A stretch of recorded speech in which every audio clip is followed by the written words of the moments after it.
Hello, I'm going to go ahead and call to order at 4 o'clock exactly the Senate Committee on Health and Human Services for February 16th with a roll call. And for roll call, I will just note that myself, Vice Chair Spearman, members Senator Harris, Kekeffer, and Hardy are all present. We'll go ahead and move on to our first order of business, which is a correction to an action that we took at the last meeting. And so last meeting, we were all so enthusiastic about SCR1 that we wanted to amend the whole committee's names on as sponsors, and we found out that that is not the process to do that. So we're gonna have to do two things here.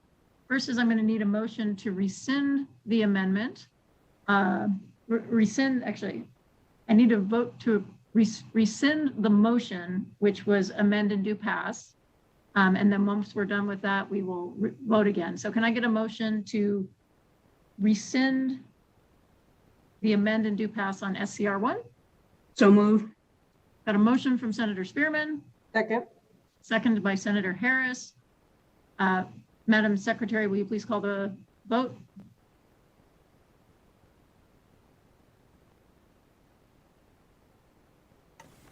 Senator Hardy. Yes. Senator Harris. Yes. Senator Kekeffer. Yes. Senator Spearman. Yes. Chair Reddy. Yes. All right, then I would be looking for a new motion to adopt the resolution. So moved. A motion from Senator Harris. Second from Senator Kekeffer. Any discussion? Seeing none, Madam Secretary, if you would please call the roll or call the vote. Senator Hardy. Yes. Senator Harris. Yes. Senator Kekeffer. Yes. Senator Spearman. Yes. Chair Reddy. Yes. All right, we'll get that reported down to the floor and get that moving forward. All right, thank you everybody for your patience with us remembering how a legislative session works when we only do it every other year. All right, we're gonna go ahead and just have some quick remarks. Just want to remind everybody again how you can participate in these virtual sessions. There are 4 ways for members of the public to engage. You can register to participate in the hearing if you'd like to give public testimony over the phone.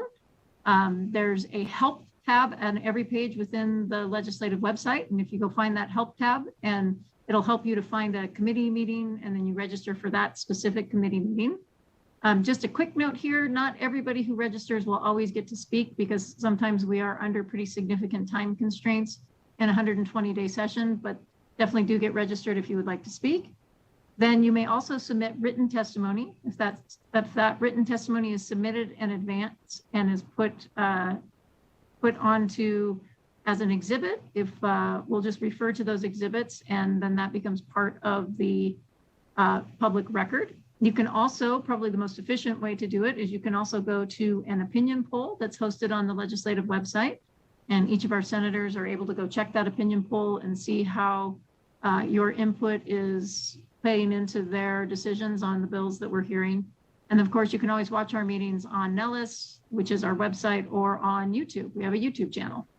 So with that, any public testimony that we've received on SB 93 is already posted, and I would like to acknowledge that testimony and have it included in the public record. Again, if you need any help with these processes, please send an email to our committee manager. That email address is listed on your agenda. With that, I'm going to go ahead and open the hearing on SB 93, which is brought to us by Senator Settlemyer. And Senator Settlemyer, whenever you are ready, you may begin. Thank you, Madam Chair. Greatly appreciate the opportunity to present Senate Bill 93. I'm not first time presenting in this concept, so I appreciate the patience you're going to have with me to get through it. This bill is unfortunately a repeat bill.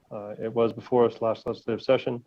It did get passed out of committee last time. Unfortunately, it got lost on the floor with everything going on. So I appreciate the opportunity to present it again. This bill started out has 2 aspects of it. One is the concept of self-managed care. The other aspect will be presented by Senator Hardy in a second, dealing with the concept of people who are incarcerated and how he can actually save the state a lot of money. With the concept of self-managed care, this bill came about when I saw a friend of mine, Ted Nagel, going down the street every night at the end of the night, and I saw his wheelchair going down the street towards the hospital. And at nighttime, flashers on, the whole 9 yards, and I couldn't figure out why he was doing that. So I contacted him, and it came to a situation where he was unable to find individuals who would take care of him at his own home for the rate that was being made available to pay those individuals. Well, this bill would allow him to be in charge of his own care, called self-managed care. He has the wherewithal to do that. Some people don't. It's not for everyone. But for individuals who have the mental faculties and abilities to manage their own care, it would give them the opportunity to then have those resources available at a higher level. So instead of a person sadly only being able to potentially be paid $10 an hour to take care of someone, this would allow them to be paid higher, up to the point of what the federal rate is offering. So the federal rate last time we presented this bill was about $25, $27. And I think that the personal managed care concept, after being reduced as it is within federal law, would get it down to giving them the ability maybe to pay $17 to $21 an hour. And for that, you can actually find individuals, even in today's market, willing to work doing the things that are necessary. With that, though, Madam Chair, it would be preferable if I could allow Mr. Nagel to present his testimony, and then Dr. Hardy, and then do questions, or however you wish to do it. This is your committee, Madam Chair. So let's go through the self-managed care portions. We'll ask questions on that, and then we can go through the incarceration portions and ask questions on that. Thank you. Mr. Nagel, I think you're up if you can hear us. I can hear you. Thank you. Good afternoon, Senators and distinguished guests. Thank you for allowing me to address you today. For the record, my name is Ted Nagel, and I am a disabled, business-owning, tax-paying resident of Gardnerville. I'm going to ask for a tiny indulgence while I'm speaking so that you can, even if for a moment, experience my reality. Would you please place your hands on your desk and your feet square in front of you for the remaining of my presentation? I'd appreciate it. And that means no scratching or itching or anything like that.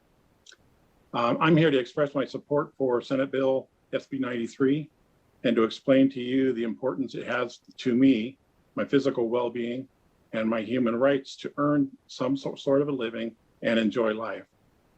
Here's an interesting fact.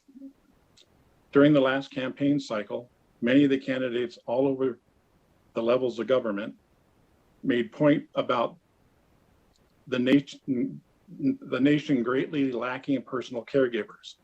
In fact, several referred to it as a pandemic unto itself, and most attributed it to low wages. I was born with a physical disability called arthrogryposis, and though I am not paralyzed, my physical abilities, for the most part, fit the description of someone who is, only I have full feeling. Needless to say, I rely on the assistance of others to get me out of bed every morning, to take care of my bodily functions, to bathe, to groom, to prepare meals, to get back in bed, etc. Because without any of or all of these basic needs, I am stuck in bed and unable to do anything for myself. On the other hand, with these needs met, I am able to function in society fairly well and even operate my own business, where I do mobile DJ, entertaining for events like weddings, funerals, and everything in between. I also do marketing for several businesses, which until the pandemic kept me quite busy. Because I live in a rural area, it has always been difficult to find caregivers that are willing to work for the meager pay that is offered through Medicaid-funded personal care program. At best, they could earn $10.50 an hour. As you can imagine, most people would rather go to work flipping burgers at a fast food joint rather than taking care of someone's personal hygiene. The few caregivers that actually care and do a good job do not last working through agencies when they could be making $20 to $25 an hour working under a private pay situation. which is what I'm shooting for. Because of her own medical documented physical limitations, my wife Liz is unable to provide my care. Yet it became the practice of one care agency after another, because she was quote unquote in the home, to not send anyone out to provide care anytime they had a scheduling problem, rather than covering it themselves. As a result of them forcing my wife to do my care, on June 3rd, 2018, I resigned myself to check into a long-term care facility until the issues were resolved, which I expected to be 1 or maybe 2 months. Soon, 2 months turned into 4 months, then a year, and to my displeasure, I remained in the facility for 30 months. That's right, I was in the veritable prison for 2.5 years. The only reason that I came home on December 3rd, 2020, is because the coronavirus had hit the facility with a vengeance, and 10 residents were diagnosed with COVID-19 in my hall in 1 week. We were scared to death that I was going to catch it and die. Since then, I've been living at home under the care of my wife, who still has her physical limitations, until I can get back on the Medicaid program that provides caregivers again. To make things workable, I stay in bed almost every other day to allow Liz to recuperate from helping me the days before. This is not a pleasant arrangement for either of us, but it's absolutely necessary. This situation is not conducive to me going back to work, which means we are living solely on my Social Security disability payment. It's interesting that spouses or any other immediate family member living within the home who provide their loved ones care cannot get paid through Medicaid, even though they may have given up their own career to be able to do so. But that's a fight for another day.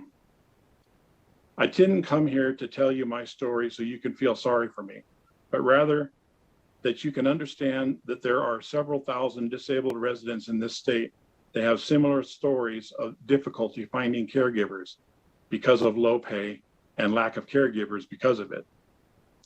As a member of the Nevada Disability Peer Action Coalition, I want to represent those people who have in the past or are currently suffering from lack of care. And I'm hoping that you will join me in this first step to making disabled people more included in society. SB 93 in part provides an avenue for Nevada residents like myself who have cognitive ability to manage their own finances to pay a reasonable salary directly to caregivers for the services and to get reimbursed from the state up to the federally mandated maximum. Up until now, no one was able to even subsidize their caregivers' pay to make the job more palatable and keep reasonable people around without getting kicked off the program altogether. Let's not go backwards, but rather let's move forward to a society that opens as many opportunities for independence as possible. It took many years for disabled people to, quote unquote, come out of the disability closet.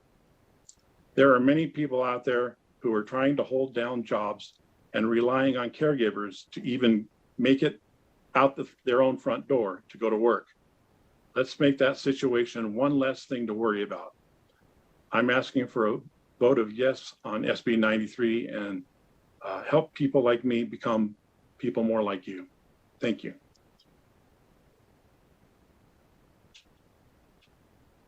Thank you, Mr. Nagel.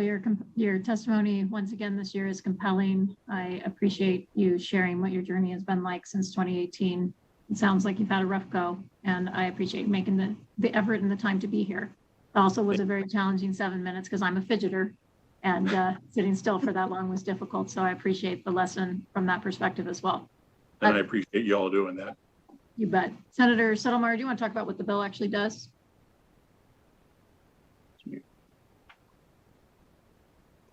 If you're talking, you're on mute, Senator.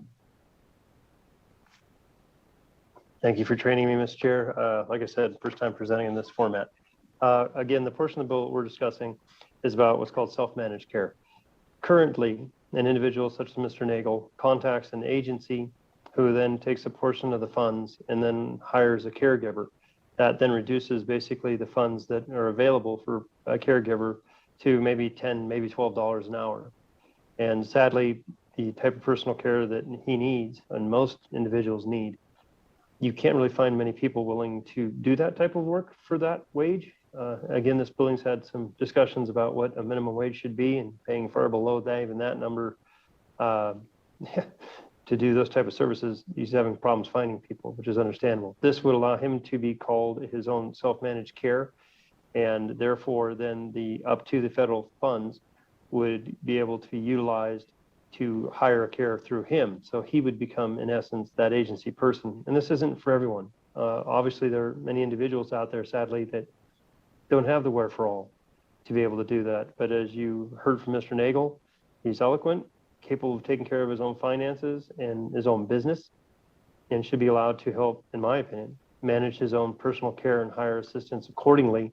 And again, he wouldn't be making any profit. It's just he would be able to use up to the federal number in order to pay directly that caregiver in order to find people who could take care of him. That's the part of the bill that I'm most familiar with. And again, it just came down from him watching him go down the road every night to the hospital to stay overnight because he couldn't stay in his own home. And then as you heard, he actually had to spend 30 months there because of it.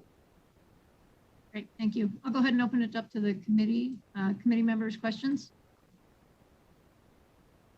Madam Chair. Senator Kiefer. Thank you, Madam Chair. So thank you, Senator. So this would allow an individual to supplement the wages with their own resources. Is that right? I apologize for not clarifying that, James Settlemeyer, again, for the record. Yes, it would allow individuals such as Mr. Nagel, maybe, they're sitting there and the federal rate is only, $15 or whatever the Fed rate ends up being. Maybe it's a 27.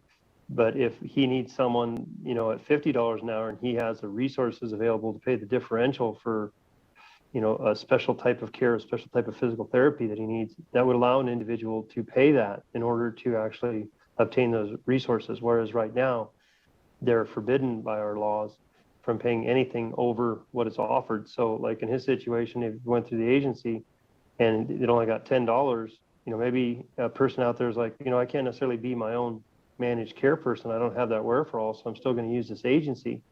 But the concept that they're only going to offer $10 or $12 an hour, when I know that there's this really good person for 15 and I have some resources and I'm willing to pay that to get better care, this would allow them that opportunity.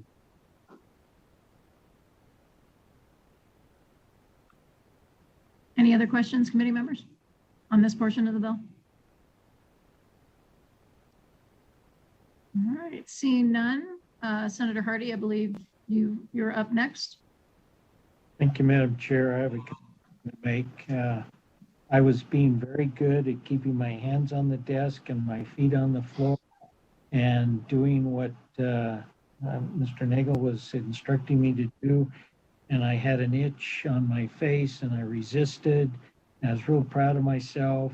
And then the computer was running out of power with danger signs, and I had to do something. And now, Mr. Nagel, I appreciate what you're talking about because my lovely assistant found the cord that wasn't connected the right way, and I've got power again, and I'm here with you. So thank you for your story. I appreciate that and appreciate the insights that you allowed us to have. I will move on to Section 3 of the bill and give you the background. Medicaid,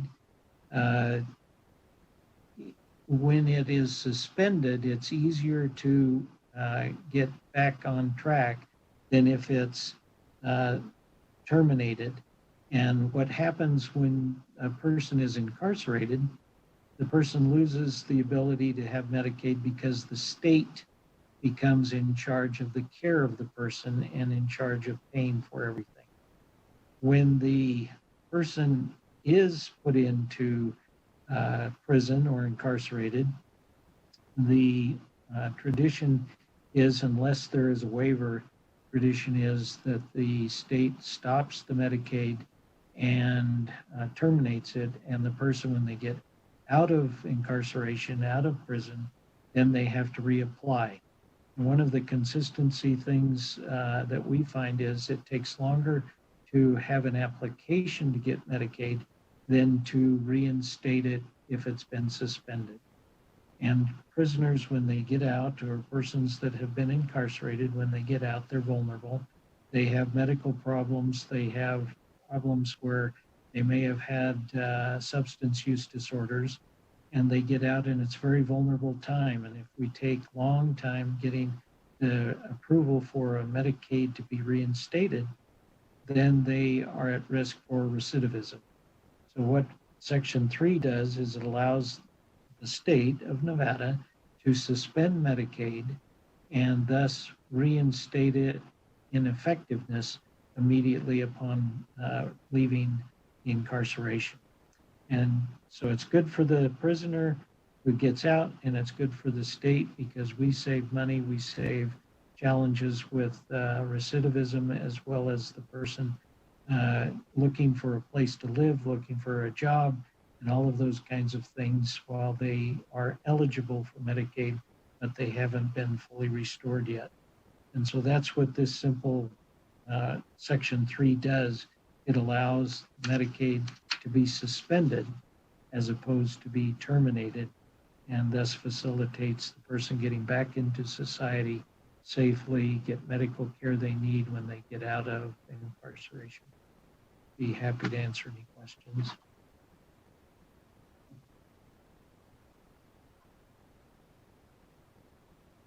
Anybody have any questions specifically on that section of the bill? Madam Chair. Senator Keycover. Thank you, Madam Chair. I know that the Division of Welfare and Supportive Services has been having a pilot program running in our state correctional facilities to try to ensure people get enrolled in Medicaid effective upon their release from the department.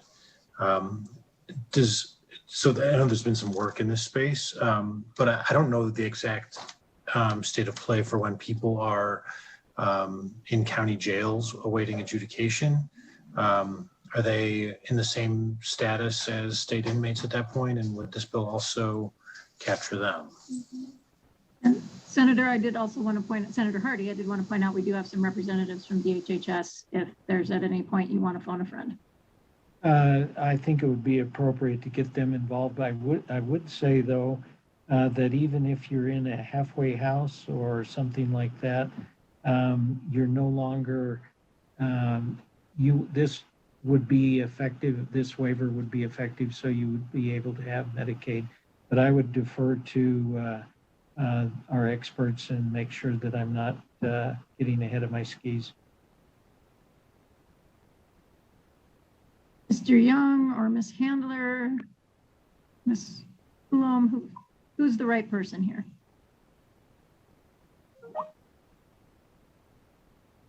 Good afternoon, Senator Rowdy. This is Lisa Swearingen. I am the Chief of Eligibility and Payments at the Welfare Division. I could answer Senator Keycover's questions. Absolutely. Would you like to? Oh, there you are. I see you now. Okay. Go ahead, Ms. Swearingen. So for the record, Lisa Swearingen, I am the Chief of Eligibility and Payments, the Welfare Division. So currently, yes, we are running a pilot project with a couple of the institutions down in Vegas. We are working with enrolling these individuals as part of their pre-release packet. So we're sitting down with the inmate, filling out the application, and then they're going into a suspend status so that we're notified as soon as they're released. Their cases are then made eligible, and that process takes about 24 to 48 hours because we have to run through a batch process to the Medicaid agency, and then they have their Medicaid card handed to them when they are released. As far as the county jails, we currently do not have anything in place right now for suspending these individuals. We are looking at detention centers. We just purchased or signed a contract with the Public Consulting Group to do incarceration information to start getting a better idea on when individuals become incarcerated, when they're released, so that we could hopefully get those individuals on benefits sooner. Another thing that we have in place is when individuals are incarcerated and they leave the facility to go into the hospital, if they are in the hospital over 24 hours, we are able to then pick up those bills, and we have a process in place with the Nevada Department of Corrections. And so they submit applications when these individuals have gone out and then returned back to the facility, and we process those as like a prior med request, and we pay those bills under Medicaid. Does that answer your question? I think so. So would the ability to create a suspended status would affect any Medicaid recipient, regardless of which sort of level of custody they're in, whether it's still in county custody awaiting adjudication or in state custody? So it would have applicability across the whole spectrum? For the record, Lisa Swearingen, yes. So what we're hoping to do is, the way that the bill is currently written is we would be able to, we already built this after last session. We kind of figured that this might come up again. So we already built something in our system to be able to suspend these individuals. In our system, they show that they're suspended. However, it still sends that ineligible version over to Medicaid so that there's no capitation fees or anything like that being charged to the state. And then it allows us to be able to go in and reverse that suspension and then reinstate those cases.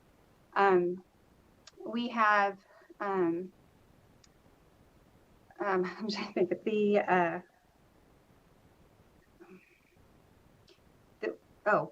amended language that was submitted. I'm not sure if we're going to go through that. I know that they're requesting some additional things put in place. Ms. Swearingen? Yes. We'll just hold on you speaking to the amendment. I think we have some further testimony on that, so I don't want to confuse folks. Okay. So anyways, yes, we do have that in place. We can currently suspend these individuals in our system. It doesn't cost anything and additional, so there would be no fiscal note attached. We already made that change. It's already been put in place. So hopefully that answers your question. Yeah, no, I appreciate that. I think this is really important to ensure continuity of care as people go into and out of some of these facilities. Thank you, Madam Chair. Senator Hardy, did you want to speak to the friendly amendment that had been submitted? Thank you, Madam Chair. There was a friendly amendment, and Sarah Hawkins, who proposed it, probably would be the one that could say that it's no longer necessary, but I will let her say that if that's okay with you, Madam Chair. You bet. Ms. Hawkins? Thank you, Madam Chair. Thank you, Senator Hardy, and thank you to the committee for your time today.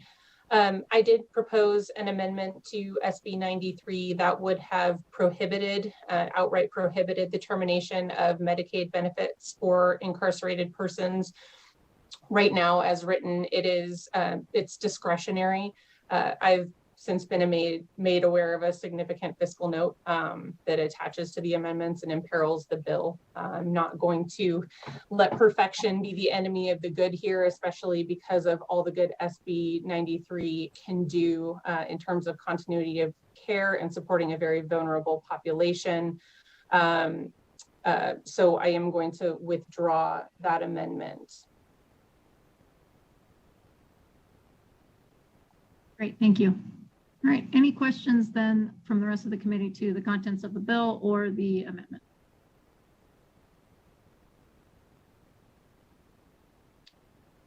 Okay, Senator Settlemeyer, I'll start with you, Senator Settlemeyer, since your name is on the bill. Any closing comments? I thank kindly the Healthcare Committee and you, Madam Chair, for entertaining this bill again. I hope we have the ability to get it passed in order to help individuals this time. Thank you. Thank you, Madam Chair, and thank you, committee. Fantastic.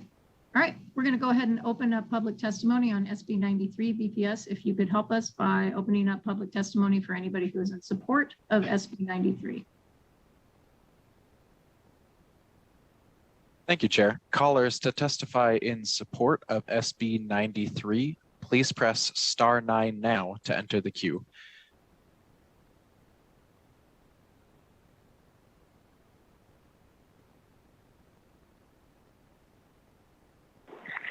Caller with the last 3 digits of 048, please slowly state and spell your name for the record, and you may begin now. Good afternoon, Madam Chair, members of the committee. Stephen Cohen for the record. Ditto I do have one concern that I'll be happy to flush out with the sponsor and presenter. With that, Madam Chair, thank you, and I yield.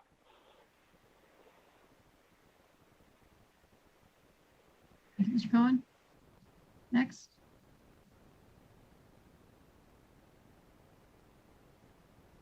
Caller with the last three digits of 404. Please slowly state and spell your name for the record, and you may begin now.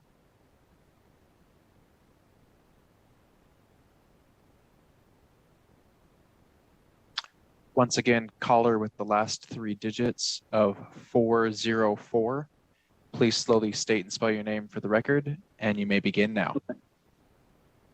Darren Balaam, D-A-R-I-N-B-A-L-A-A-M. Good afternoon, Senators, Madam Chair. I'm privileged to serve as the Sheriff of Washoe County, and as this office, we are extremely pleased to support SB 93 today, particularly Section 3. And I want to highlight some of those reasons why. Suspending Medicaid for incarcerated individuals as opposed to terminating it will greatly improve our continuity of care and those outcomes for those individuals that we serve that come in and out of our both correctional facilities as well as detention facilities.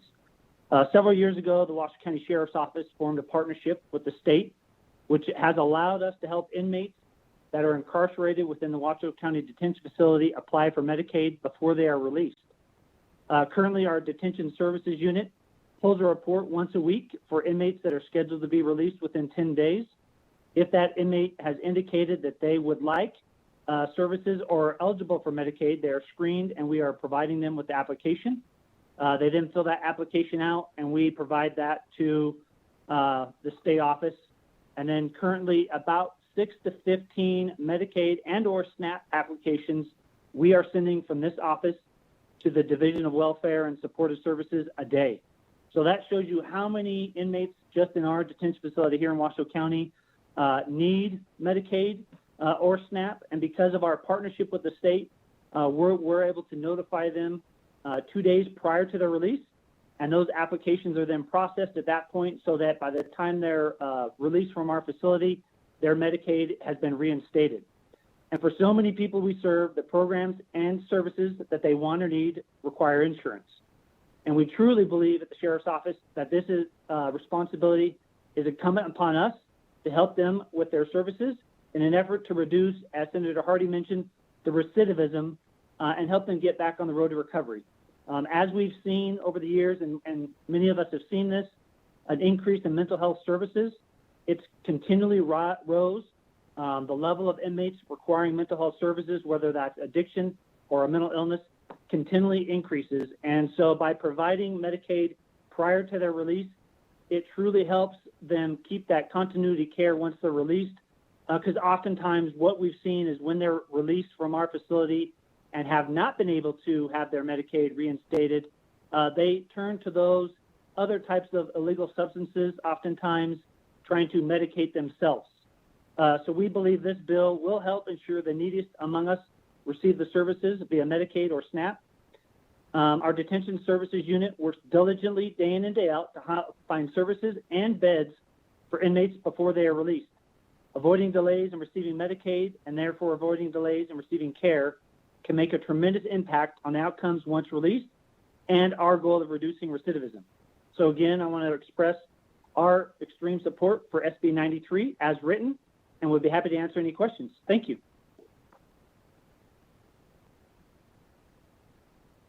Thank you, Sheriff, for making the time to join us today. Next caller. Caller with the last three digits of 540. Please slowly state and spell your name for the record, and you may begin now.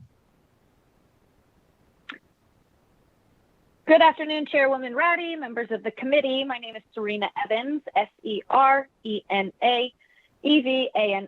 and I'm the policy specialist for the Nevada Coalition to End Domestic and Sexual Violence. And we're here today in support of Senate Bill 93, particularly Section 3. We know that many victim survivors are incarcerated for a multitude of reasons, many of which are direct impacts because of their victimization. And we consistently hear that for many survivors, previously incarcerated are not getting access to affordable health care is a challenge. and can be a big barrier for overcoming previous victimization. So we're here today and we're supportive of any measures that would ensure that incarcerated folks and victim survivors have access to affordable health care upon their release so that they can get back on track without having the burden of reapplying for eligibility in the Medicaid program. Thank you so much.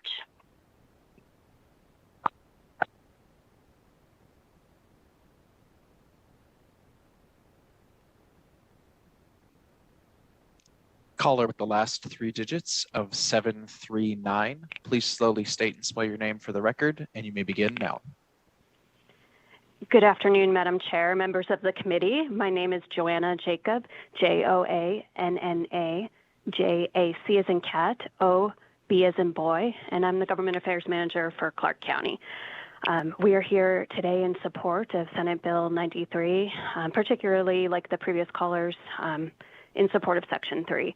Madam Chair and members, last year, Clark County and our city colleagues took part in a working group on efforts to address homelessness in Clark County through the passage of AB 73. I thought I would note for the record today that we had numerous presentations from law enforcement and from the jails in Southern Nevada that all talked about factors that are driving recidivism, and a lot of it had to do with exactly the same concerns that identified by Sheriff Balaam in Washoe County: access to medication, to supports, to housing, just essentially linking people to a system of care as quickly as possible as they are discharged from a correctional setting is very important in trying to address those factors driving recidivism. We believe that the suspension as opposed to termination of Medicaid will help link people, if they are eligible, into a system of care that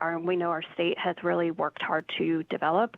We know also that the Division of Welfare and Supportive Services has really tried to partner with Clark County Detention Center to kind of bring eligibility services into the detention center, and we thank them for that partnership. So we are in support of this bill, and that concludes my testimony.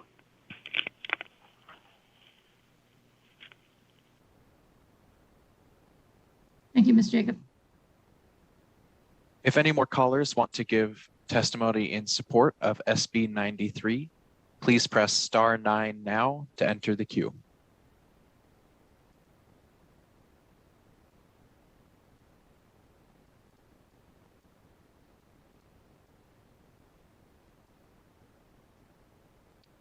Chair, at this time, the public line is open and working. However, there are no more callers in the queue to give testimony in support of Bill SB 93. Thank you. Let's go ahead and move on to testimony in opposition.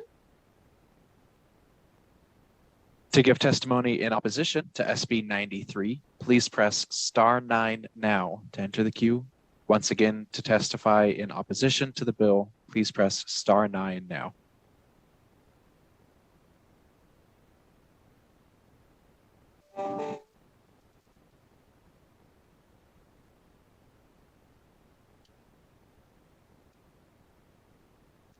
Chair, at this time, there are no callers wishing to testify in opposition to SB 93. Thank you. Let's go ahead and move on to testimony in neutral. Absolutely. To testify in a neutral position for SB 93, please press *9 now to enter the queue.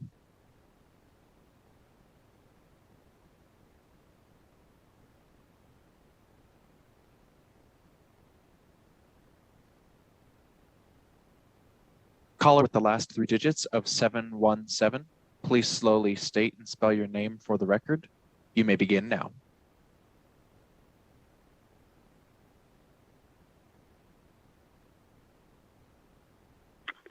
Can you repeat the last number, please? 717. You may begin your testimony now.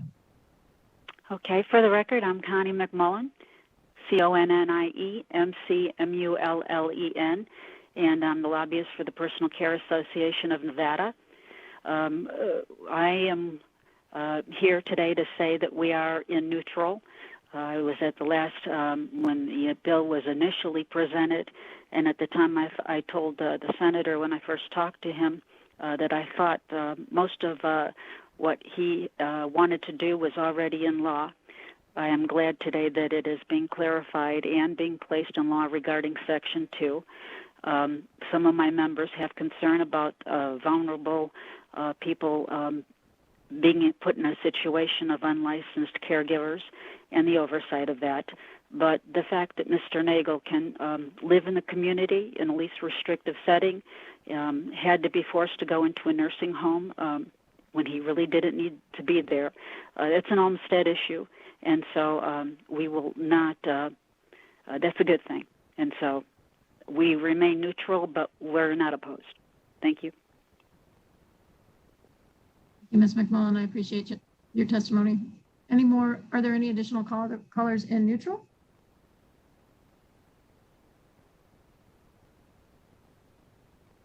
Yes, there are. There's one more. Caller with the last 3 digits of 196. Please slowly state and spell your name for the record, and you may begin now. Good afternoon, Chair Ratty and members of the committee. I'm Eric Spratley, E-R-I-C-S-P-R-A-T-L-E-Y. I'm the Executive Director of the Nevada Sheriffs and Chiefs Association. I'm actually here in support, but due to technical difficulties with my office phone, it would not allow me to speak. So I'm here to tell you, we support SB 93. We supported SB 446 from the last session, worked with all the people on that, and thank you for considering it. Thank you, Mr. Spratley. I appreciate the technical difficulties that we're all navigating. Any additional callers in neutral? Chair, there are no more callers in the queue at this time. But if there are any more callers that wish to enter the queue, I'll give them one last chance to press *9 now, just in case they had technical difficulties as well. Fantastic. And speaking of technical difficulties, I neglected to watch that there are 2 different places where people could be testifying in support, and we do have 2 folks who are in the video call with us who are here for witnesses on the amendment, but would also like to testify in support. So I'm going to go ahead and call on Ms. Hawkins, if you would like to give your testimony in support. Thank you, Chair Reddy. I appreciate the opportunity. I am not going to rehash all of the wonderful things that those who have already testified in support have said. We know there are fiscal benefits to this. This is a bill that promises to reduce recidivism. I just hope that for my clients, what it does is once they are stabilized in custody on mental health medication, that there is continuity of care that keeps them on their medications and functioning well and being productive and staying in the community and with their families. I see it too often where that interruption in eligibility benefits causes a lapse in a person taking their medication, having access to that medication. So I am really hoping and looking forward to SB 93 having a positive impact on that, a much broader positive impact, in fact, and I'm proud to support it today. Thank you. Thank you. And then I believe we have Mr. Pirro who would like to testify in support as well.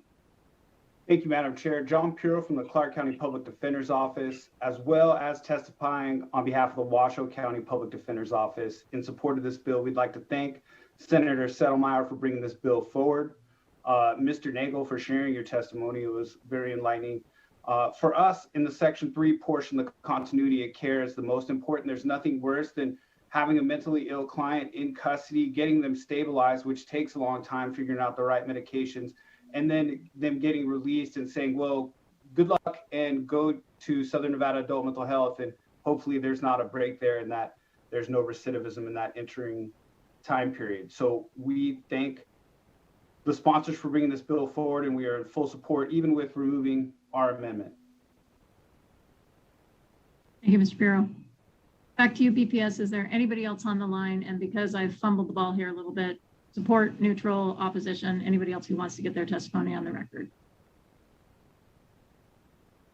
For any more callers wishing to testify in any position for SB 93, please press *9 now.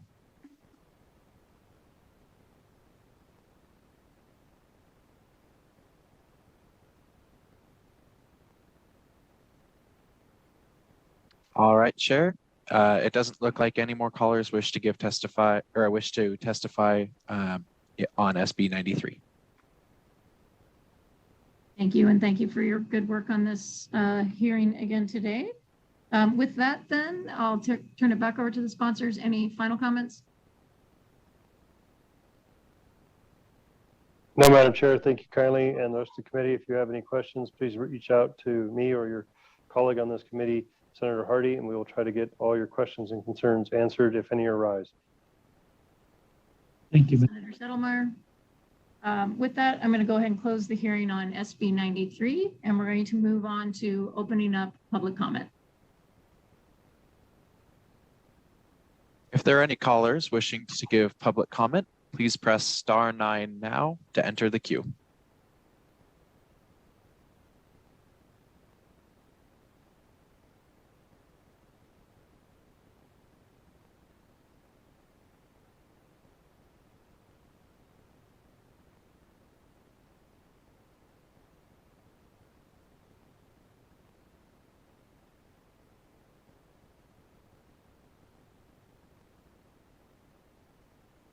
Chair, at this time, the public comment line is open and working. However, there are no callers in the queue. Okay. So with that, I'll just note for the record that anybody who sends in testimony related to the bills that we've heard today within the next 40 hours can be included in the public record. Wanted to let everybody know that our next Senate Health and Human Services Committee meeting will be on Thursday, February 18th. We will have a 4 o'clock start again, and we will be hearing SB 123 brought to us by Senator Spearman. With that, this meeting is adjourned.